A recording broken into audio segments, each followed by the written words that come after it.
Put me in the times, I'm in prime mode. Head of my time, anytime, every time zone. The God flow, I'm in God mode. Blessings hitting me with combos. I ball, cello, mellow, Lonzo. Time is money, no convo. Manifested my dream pronto. They couldn't detonate me, they let a bomb blow. Everybody counted me out, read the power. Does drill and trap music have a negative effect on our culture? You know, as we all know, we love trap music. You know, all of us being from the South, and we love drill music. Coming out of, as it came out of Chicago, I remember the days of like Chief Keef, Don't Like, and you know how Kanye hopped on that, and you know even fast forward up till now, you know with King Von, he was heating up, and I'm personally a big fan of Lil Durk, but we also can't ignore and negate the fact that this music does put out lower vibrations. You know, it does push kids to commit acts of violence against someone else. You hear kids talk about all the time how they got high off pills and listened to this and committed a murder or committed a robbery. So, as a cast, like, I want to know from us, as black men, we're the leaders of our community. So, like, even though we may enjoy these things as black men, especially as millennials, how does drill music or trap music have an effect on our culture? Cam, go ahead and kick it off. Well, I got a little story to go with it. I remember when Chief Keef first came out, my brother tried to tell me not to listen to him. He gave me a whole speech about you don't need to listen to that, promoting violence. He don't need to listen to that because when Chief Keef first came out, it was kind of like he was like the pioneer of like the whole trap. Like it was already trap music before that, but he was like the drill Chicago. He was like the leader of the drill Chicago, right? Yeah. So like when I was listening to him, I just like the beats and what I'm saying. I really couldn't understand what he was saying, but it was just like I knew I wasn't about to go do anything to any violence or go out and kill somebody or rob somebody. I feel like it really just affects the people that don't know how to, I wouldn't say think for themselves, but just don't know how to like move. Like you can listen to rap music and go to work and still, not basically portray what you just heard in the song. So I feel like it only affects people that aren't smart about what they do and how they move. Because if you're a smart person, you're not about to hear a song and then it's just like playing GTA. You play GTA, you're not about to go outside, hop in the car, take somebody in their car and drive off. Cats pull up at your crib though over the online gaming though, man. Hey, Abstracts, what you think, man? As a lyricist yourself. Yeah, man. I grew up on that music. Like I was an R&B person growing up, but like when I got older and got my own idea of what I like to listen to, I grew up on all the Southern rap, from the A-Ball, you know what I'm saying, all of that. That's my idea of like trap, like my home music. But yeah, the old Jim Trap. You know what I'm saying? But I always knew, and I guess I just based this off my family, my values. I always knew that was just something for like motivation, but it wasn't like my way of life. Right. But I resonated with it because it was around me. But just like what you said, man, like it's just more of like it is. You know what I'm saying? It is like an influence to the young community because everybody's on the social media. You know what I'm saying? Social media is the way for like everything. From business to trial to triumph. And that's the only bad thing about it. As big as it is, there is a negativity to it that a lot of kids coming up who are still trying to figure out themselves. They have access to this music way younger than what we did. Our parents was a little bit more secure about what they wanted us to hear. Right. Now it's you can at 5 years old get you a phone. In Google, bro, it's so short. On YouTube, on YouTube. And there's only so much that can be censored. Right. With internet and with that policy. So and two, we also gotta look at it too. Like, why should they censor certain content if that's what sells? You know what I'm saying? That's what gets streams and that. Like, as far as like, let's say you want to go over YouTube Live, like, hey, this is like making kids go out here and commit violence.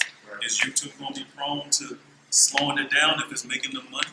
If it's getting them billions of streams? I think Don't Like put up what 40, 50 million views on YouTube. It was in the house in a bando. Yeah, man. It's a different era though too. Everybody has a disclaimer nowadays. Click if you're 18 years old. Of course, when kids gonna click, oh yeah, I'm 18 because I want to listen to this. Yeah. I saw Big Bro listening to it, so I want to trap out too with those stuff. I agree completely with what you were saying. I think I think you can take it a step further, man. So being a dad, I got a 14-year-old, man. So I got a son that is deep into the music now. So can I control it? Yeah. But do I feel like I'm benefiting him if I control it? No, but I can discuss the content and the lyrics that he listens to with him and help open his aperture to what's going on in the world. And if that's really applicable to him. I told my son, I said, man, you privileged, man. You're not like the kids in some of these songs. You don't come, you're not out the mud at all in any type of way. So let's stop that right there, man. Your parents got jobs, they got nice cars. I said, you're already statistically destined to do better because we both got college degrees with masters. So statistically, you're on a good glide path. However, I tell them, like, some of your friends may resonate with this music because they really might have an out the mud type story. They really might be coming from the bottom. So I said, it's okay if you can listen to it and understand that some people are really dealing with this. Some people, this is their surroundings, this is their environment, and you got to be able to empathize in whichever way you can to be able to maybe help them grow from this situation. Because at the end of the day, nobody wants to stay in the hood. Nobody wants to stay home. I ain't never been nobody that. But you see, none of you see one major rapper that lives in their same hood. Like, I can't recall it. The only one I would see is Nipsey. Yeah, Nip is one of the few. Right, he was trying to change from within. Yeah, absolutely. So that was his rehab purpose. Absolutely. For sure. What's your remarks on it? So I mean, pretty much, man, it's like, you know what I'm saying, kind of like what you were saying. Like, I know people, you know, growing up, people coming out the mud, you know what I'm saying, I know it resonates with them. And rapping about it is like a form of therapy, you know what I'm saying, for them, you know what I'm saying, to get it out. Because that's that energy that they've been. Because a lot of cats are traumatized from their past. Yeah, exactly. So I do think it is important, but it's also important, like you were saying, you know, we need to explain to the younger generation, hey, look, you know what I'm saying, there's consequences to some of the things that you guys are rapping about. You know what I'm saying? Right. You don't want to, you know what I'm saying, go ahead, you know, shoot up this, shoot up that. You know what I'm saying? Like, you can't do that. There's consequences. You don't want to go to jail for life. You know what I'm saying? So it's important for us to, before they're exposed to it online and things like that, we need to educate them. You know what I'm saying? So that's how. Just go and stay listen. You know what I'm saying? My people used to do that to me. They used to help me understand it. Like anytime I listen to whatever, she'll be like, my mom's will be like, hey, this is not. Well, just like you said, you don't live that lifestyle. You're not. Right. Your family loves you. You good. You got a path. And it's just anything, bro. Everything that you inherit, you have to have some type of guidance to know how to control it or better handle it. Right. That's how. Man, it's a lot to collect. Everybody hit it on the head, you know what I'm saying? With Cam, you from that younger generation. You know, like, and then you, how you mentioned, like, you got a parent, you got a 14-year-old, he's in the thick of it. And we just keep seeing rappers dying, you know, like, and the word that you hit on was influence. Like, so, influence is so powerful. Like, these are real people's jobs now to influence. Like, Instagram, YouTube, the main word we see is influencer. Some of us are even trying to be that, where you can leave your 9 to 5. So just imagine how much influence, how much power that word holds, you know what I'm saying? And that's what is in this music. So like they're influenced by music so much. What's going on in hip hop, and you can see it from generation to generation. It's kind of what's going on in the black community. You know what I'm saying? As far as like a vibration level, you know what I'm saying? If success is being shown, like when Jay-Z was at the top, everybody's trying to be businessmen. So what the powers that want to be, they're putting in the forefront, you know, the guys killing each other and everything. And this is what's happening in the streets. You know what I'm saying? We see this happening in our hometown. Like a lot of guys are dying, you know, shooting. You know what I'm saying? It's happening all over Charlotte, all over, you know, where we're from, small areas. Like, and it's like, we just need to be better. We need more people like you know what I'm saying? Like, that's telling their kids, like, hey, you know, you're not from that. But at the same time, the ones who are, we need more black men like all of us, you know, letting them know, like, hey, you don't have to do that. And me, myself, I love listening to the Future. I love, you know what I'm saying, all that. You know what I'm saying? It's all cool, but I have a balance of this isn't my life. You know what I'm saying? That's not the only thing on your plate. Right. And some of them, they even take it outside of that. Like, they might go back home. They might really do live that life. Like King Von, man, you know what I'm saying? And I hated that happen. I'm like, man, he really tried to fight it out, so it's tough. You know what I'm saying? He tried to be like, you know, we're going to put the guns down. So the influence now is just, it's kind of shaky. So I throw out a question to the group. You know, you mentioned neighborhood nip, you know, Nipsey Hussle. as he was progressing and trying to do better, and he went back to his neighborhood, a lot of rappers talk about, like, they love me everywhere else except for my own hood. So you find a lot of rappers getting killed in their own hood. So, like, but also we have to remember, too, it's no matter how much good you do, you have to always account for the negativity that you've done in your past. So, karma will always cash out, unfortunately. Yeah. But we have to be responsible for our actions, especially as black men. We have to be very responsible for our actions. I think that's something that needs to be echoed to kids. It's talking about the cause and effect of the things that you do and how that correlates to trap music. Like letting kids know, like, okay, yeah, they may be wearing diamond chains and buying Bentley coupes and doing all these things now, but what about the life that they possibly lived in the past, how that may catch up to them? Like, you can't then go out and commit acts of violence. Let's say you get caught or you don't get caught, but that's something that you can pay for later on down the line whenever you have a family now, you've got kids now, and you're actually trying to do better. Yep. So how, one of the biggest ones, the deaths in trap music in 2020, what happened with, that I resonated with the most was Pop Smoke. Like, that was an artist that I liked, and whenever his death did happen, I was like, whoa, killed in Beverly Hills in LA in a mansion? You know what I'm saying? And then come to find out, the three people that killed him were 15, 16, and 18 years old. Probably listen to his music. And so, and then come to find out, some of these same kids that murdered him, tried to murder Young Bird, which is Hitmaker, the producer. He talked about it on Drink Champs. So what other words or what other words would you give kids? Because like you can tell a kid something all day, but like, do you need to drive them through the hood so they can see what the hood really looks like?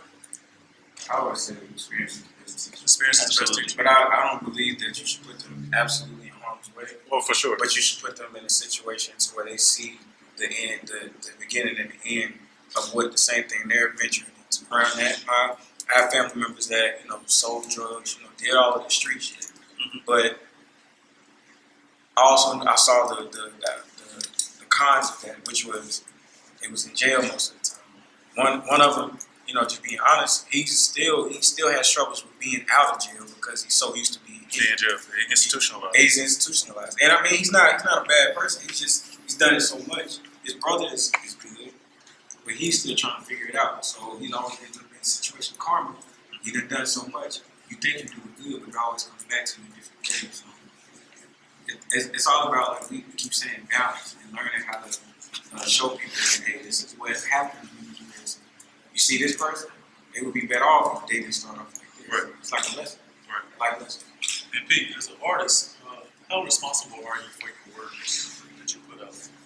Very responsible. I'm gonna tell you a funny story, like how I tap back on influence again.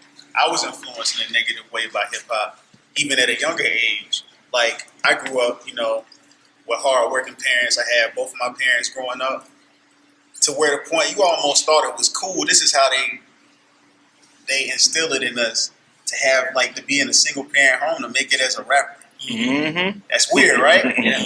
Until you find out, like, yo, that's not cool. Like, I learned myself, you know what I'm saying? It's like, yo, I love the hell out of my dad. I love the hell out of my mom. Why can't I have both? Mm-hmm. But the people who are in control are like, yo, we want They don't to fit the break story. this. We want this bad story. We want to break this down. So what that does to the kids outside, they want the same thing. They're like, yo, it's cool for me to sell drugs. It's cool for me to get in fights. It's cool for me to shoot at the guys I'm beefing with instead of going piecing it up. That stuff is not getting it. But I will put out, we're in a good generation. We're in the information age. Times are getting better, even though we don't see them near future. Like people like NLE Chopper. He's changed his life right in front of us. Mm-hmm. And it's still trap music, but it's with a message now. And he still gets to talk about the ratchet things too. So I think it needs to be a point of fun and a little bit of, what we like. You know what I'm saying? And coming from like a middle class too. I used to love to go play with my cousins in the hood. You know what I'm saying? I grew up with them. We was there. It's cool. But at the same time, it's like, yo, this ain't what we need to be doing. Like, if you got good people around, I've swayed my cousins many times, but just like Abstract said, sometimes you can't. It's just their environment, And even with me personally, man, like, my little brother can vouch for this. Like, Whenever my parents got divorced and I lost that sense of duality, like I turned to like street life and gang life in my hometown. You know, and PJ, one of PJ's childhood friends, I used to run with him in the streets and join gang activity. But the biggest thing that solidified my decision to join gang activity was when The Game came out, and he was rapping about being the blood, being the power rule. The documentary came out, one of the greatest albums of all time, in my opinion. But that, like him painting that story from track one and beyond, like solidified my decision because since I wasn't communicating well with my family, I'm like, okay, it's kind of like I have a mentor right here. I'm feeling this, I put The Game on. I'm feeling this, I put Start From Scratch on. And it's kind of like the music penetrates your consciousness and your subconscious so much that you really can start portraying what you listen to. And you really become that. Like the music has on a spiritual level can consume you, right? Which is why kids that are not mature enough yet can listen and digest music and they become that. Right? You can put a kid in a room with drill music for 8 hours and he'll come out different. You know what I mean? Versus with us, we have the consciousness to say, we put it on and we take it for what it is objectively, but it doesn't affect us subjectively. So I'm thankful, of course, to the universe for providing me with the opportunity to be a lot more positive. But I can resonate with a kid that may come from a single parent home, like I did, join street activity, and make a change or not make a change. I totally understand that. I understand how the effects of drill music will push you to the streets. Then you find a family in the streets. You find guys that give you food that if you don't have it. You know what I'm saying? Give you a shirt, if you give you clothes, sneakers, whatever, if you don't have it, if your mom can't afford it. You know what I'm saying? So my main message to the kids is that's not your family though. You know what I mean? Like a lot of the guys I used to run with are dead. You know what I mean? Dead. One of the guys his own biological brother killed him. You know what I mean? Like I got a boy that's committed a homicide in high school and he's still in jail, lost 3 appeals. He never get out. You know what I mean? But he's still pushing for his innocence. So like what I tell kids all the time whenever I mentor through the frat and other things like that is like, do you want to gamble with your life? Because really what you're doing is rolling dice. Sometimes like myself, I rolled and I came out okay. But you have a lot of kids out here that don't make it. You know what I mean? And so like I also think too, when we talking about music, like what was your first thought as a kid like when you heard about Biggie and Pop? Since like they weren't directly in our generation. We heard about these hip-hop gods, right? We always heard about the tales and the stories, but we weren't there to directly see the effects of Biggie and Pop. Like, which one did you gravitate towards more? You gravitate towards Pop more or you gravitate towards Biggie? So I'm a New York native, man. Okay. So I was born in Queens, raised in Long Island, but I had 4 older siblings. So for my older brother, huge hip-hop, loved it, worked at Sony at one point. When 50 was coming out, so I was always around. I was always seeing it. Being in the home of hip hop, coming out of Jamaica, Queens, you just hear it. You hear it, you see it, you feel it. So I think for me, like seeing Biggie and Pop was an everyday thing. My older brother in his room, I'd go in there, steal the CDs, listen to them. I would take all the CD stuff. days. Yeah, CDs, cassettes at one point. They don't know about that. They didn't know streams. I'm an 86 baby, so like I get it. Like I've seen it from what I've watched the stories come out over the years, and so Biggie I always gravitated to him naturally because that's the hometown hero for hip hop. One of them. Pop, just another hip hop guy from the West Coast. So the beef to me, I didn't see it in the reality of it until I got older when we started hearing the documentaries, the stories. Yeah. Oh my God! Like how many characters were like? Yo, there was a lot of big people. businesses in the You middle of it. you kind of C's, you kind of Death Row, you kind of all those extra players into it. I'm like, these men were about to kill each other over lyrics, Right. lyrics in a song. Like, Right.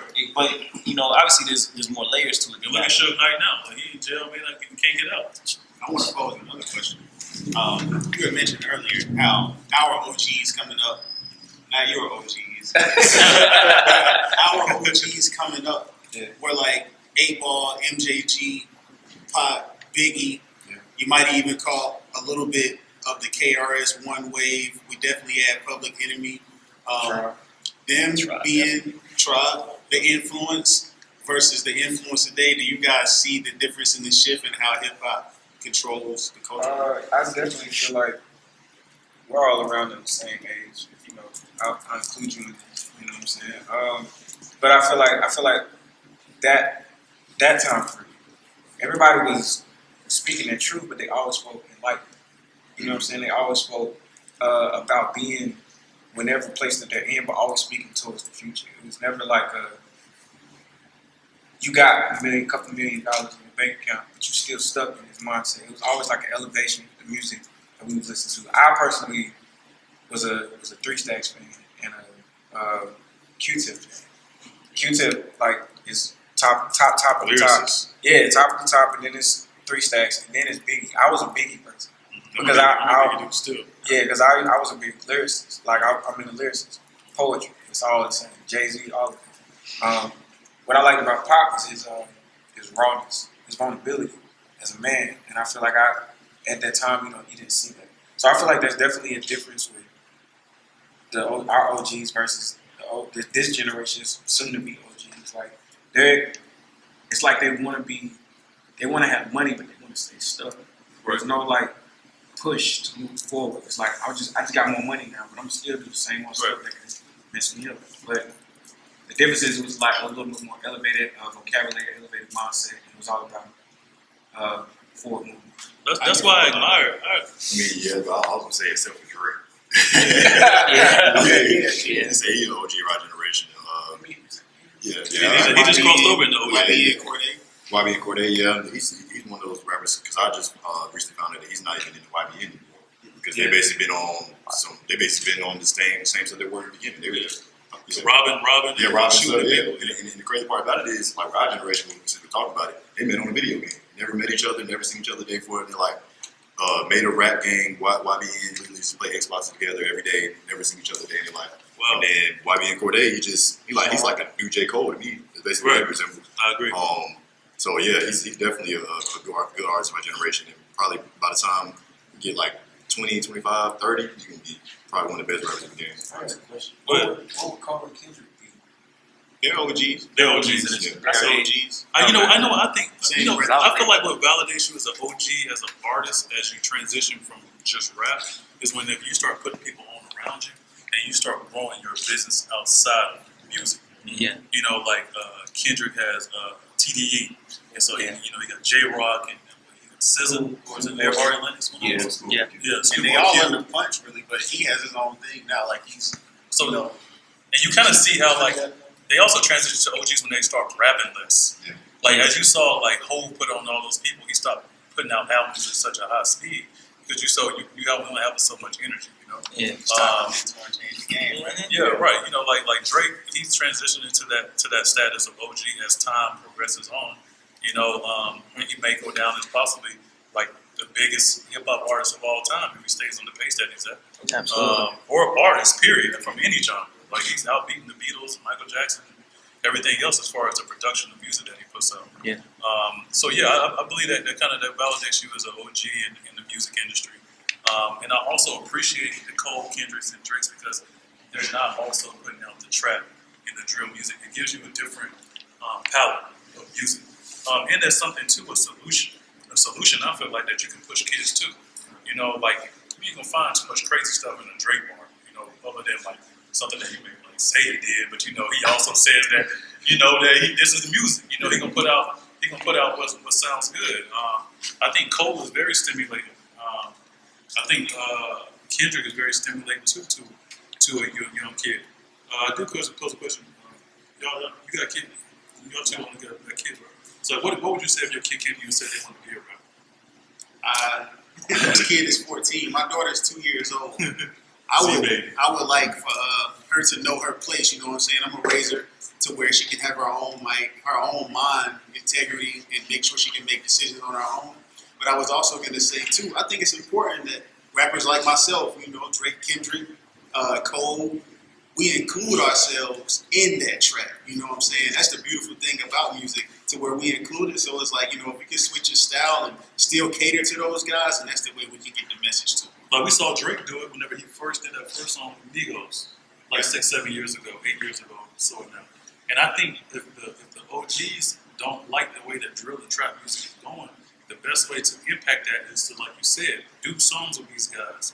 Like introduce them to something a little different versus just being on the outside looking in and just saying what you're doing is wrong. God, go break bread with them and show them the way. You don't know where hip hop is gonna be, Yeah. but your kid is 14. They can say that right now. So yeah, the question is, so like, what would you say is if your 14 came to you and said, Dad, I ain't trying to go to college, like, I'm about to be a multi-platinum selling artist. What you talking So that about? conversation has actually already come up. Oh, It's come up. The NBA thing is coming. That is like the focal point, but there are other outlets. I want to be an influencer. I want to start a YouTube. I want to do all these things. So I get it, and I gotta stay open-minded. My wife keeps me very open-minded in that aspect. She like give your kids options, allow them to kind of explore a little bit, see what's out there. Don't be so narrow-minded and be like, don't raise them the way our parents kind of raised us, in the box.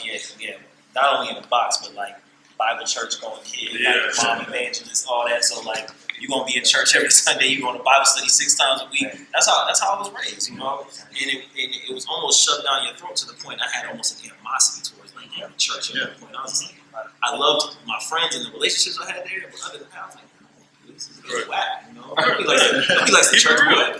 But yeah, to bring it back full circle for my son, I have to keep it open mind. So if he wants to be a YouTuber, okay, what we gotta do to be a YouTuber? We have the discussion. What you gotta do? I need a camera, Dad. Okay, you need a camera. You need some decent camera, right? You got money for that? Nah, but I can work for it. I can save up a mile. So we have the discussion, and I guide him through the steps necessary. I was like, okay, so here's your plan. You gonna write it out? Yeah, I'm gonna put it down in a notebook. I'll follow up with him. Did you write it out? Nah, I was planning for it. Okay, cool. But I'm not going to tell him, no, you can't do that, and I'll support it, but I want to hear your plan first. I said, you are old enough and you're smart enough now to develop your plan. I'm going to help finance it, of course, in some way or shape or form, but I said, you're going to put in the work first. You're going to show me that you want it. I'm never going to commit to something that he's not going to commit to himself. So, who knows, a couple of years from now, he may change his mind. He says he wants to, he still says, hey, I want to go to A&T, I want to go to A&T, maybe I'll play basketball there. He said, I want to go to A&T and be a computer science major. I was like, great. Great. It seems like you still have like what we would call a typical path, that we want our children to flow through, but then you also have all these other options. And as long as you keep your mind open, I'm not going to tell you until it gets to crunch time. I'm like, hey man, you got to make a decision. I'm not going to kick them out of my house because I believe that's a whole other discussion. But if I put kids out too early and they're not ready to take on the world, but I'm going to make sure he's prepared to make whatever next move he's going to make. That's what I will say. That's what's beautiful about my age group, specifically like 21, 22. Like we had like a head start with this generation. So like when I was growing up, we still didn't have all the technology we have now. It's not exactly how it was now. This generation that's coming behind me is more, I guess you say, more vulnerable and easier. Like we were talking about how like you could be 5 years old and be on YouTube, you can see some, So the richest kid off of YouTube made like 40 million last year. Ryan with toys. He made like 20 million off of merch. Yeah, reviewing toys. They had 20 million merch. He has like just merchandise. Merch. I think his YouTube made like 200 million. That's crazy. He's not even 10 years old. My nephew came to me and said something. You go ahead. Okay, but that's the thing about our generation too. Is like you see all the stuff on social media, you see all the stories, you see people doing this stuff, but it's like it's really not that easy. No, it's not. Doing this podcast ain't easy. My nephew came up to me. I was like, "Yo, what do you do? You know what I'm saying, in your spare time?" And it blew my mind. He was like, "I'm trying to create a YouTube channel. I ain't gonna tell y'all because I don't want no kids taking it from me." But he was like, "I'm trying to create a YouTube channel because I see that on this TV show, there's too many commercials and it takes a long time to get to this. I think we should cut it out and get straight to the point, and I could create this page." And I'm like, this is what you're thinking at 9 years old? That's wild. Another thing on top of that, it's almost to the point to where they don't, like with me coming up in music business, I had to ask, or try to hustle for money, get all that.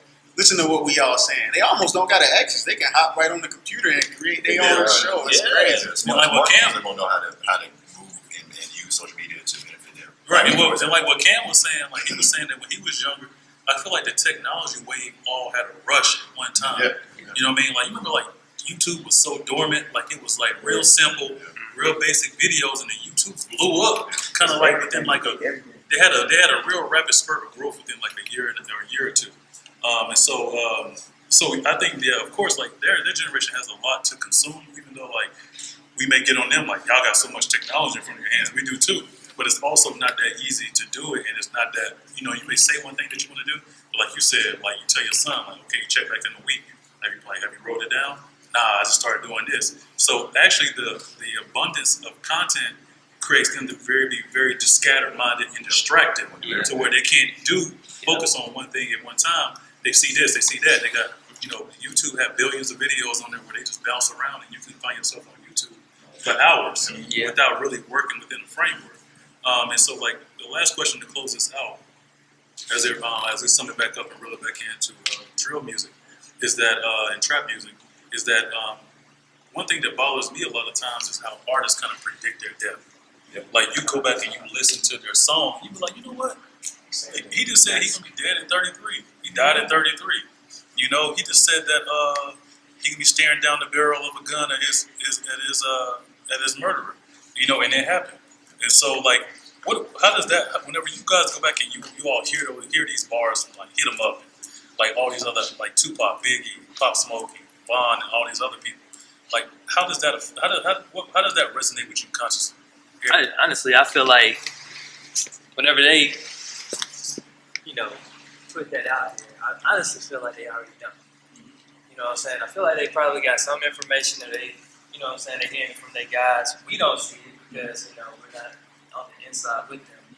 But I do feel like that they already have some kind of, some kind of notice. Or sometimes they have subconscious notice. Exactly.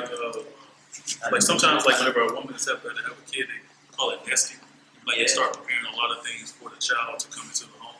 And sometimes, like as human beings, and sometimes as human beings, like your spirit guides are telling you that based on your actions or just based off of life events, like you're about to pass away, that type of thing. So like you heard Lauren London talked about how Nipsey Hussle increased his insurance policy for no reason. Like started laying out a lot of his business affairs, like, hey, this is where this account is, this is where this account is at, this is where this is at. Yeah. So maybe he may or may not have had like reality information, but it could have been talking to him on like a more so a spiritual level. Sometimes when I see that stuff, it's not like wow, it just resonates with what I already know. You have to be careful what you say. It was a very spiritual being, you know what I'm saying? Everything around from what he learned.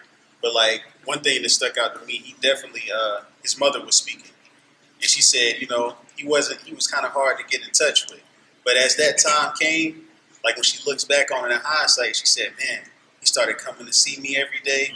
He was calling every day. He was making sure he was picking his daughter up, doing this, and I feel like, the ancestors probably speak in some way where they're not probably saying, I think they just bring it back to you. I had a close friend where his brother passed recently, and he said that, he was having something going on outside of the home, but he stayed with him and his father the week that he passed. And that was powerful to me. I'm like, yo, so y'all spent time with him before he was like, yeah, it happened that way. He didn't know that, or, we don't know. But as far as we know, he didn't know that he was going to pass. But it happened, and it happened around the people he loved. It's almost like the ancestors, the spiritual world. It's like, you're going to get your flowers. We're going to give you time to say goodbye without you even knowing subconsciously. But it's going to happen, And, just to sum this up, man, drill and trap music has a place. Let's say if we looked at black people as a museum, like they have a hall. You know what I mean? It's just something that is part of our culture. It's something that benefits but also has negative ramifications. It's something that is definitely something of balance. I feel like, this was a dope conversation for us, but I feel like, it's young kids need to hear this conversation. Yeah. Us as adults, we understand how the role that music plays in our lives on an objective level, and we don't always let it affect us subjectively. You know what I mean? But as kids, as they are a sponge when it comes to information and content, I think, it's important for these teenagers and younger generation to understand that music is music, and you should leave it at that. Focus on where you are currently in your life. If you're happy about your life, if you love your parents, that's awesome. If you love your siblings, that's awesome. And it's okay to do that. You don't have to lower your consciousness or lower your situation to appease music. And I think us as black men need to continue to make the push in our communities, in our culture, to provide trap and drill music with a space, but with a safe space, to where we can cut down on the violence and eliminate the violence, and just spread as much peace, love, and positivity as we can. Yeah, so, yeah, absolutely. Drill and trap music. You already see coming through.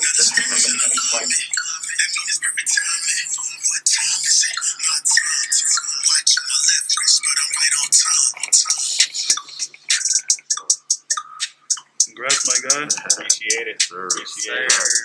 And everybody tapping in. The love is real. Thank you for tuning in, tapping in with Black Fly on the Wall. Thank you for liking, sharing, and following the content. Make sure you subscribe to the YouTube channel. And it's also on IG as well. Love. My time, watch on my left wrist, but I'm right on time.